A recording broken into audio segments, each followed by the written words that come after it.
अस्सलाम वालेकुम रहमतुल्लाहि व बरकातुहू।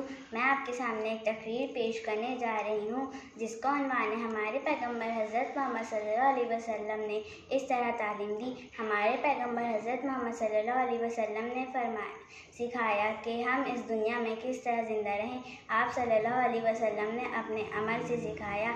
आप सल्लल्लाहु अलैहि वसल्लम ने अपने कौल से सिखाया। कोई अहम काम जो बिस्मिल्लाहिर्रहमानिर्रहीम से ना शुरू हो वो बरकत से महरूम हो जाता है। अल्लाह को वो काम सबसे ज़्यादा पसंद है जो बगैर छोड़े हुए मुसलसल अंजाम पाते रहे हैं।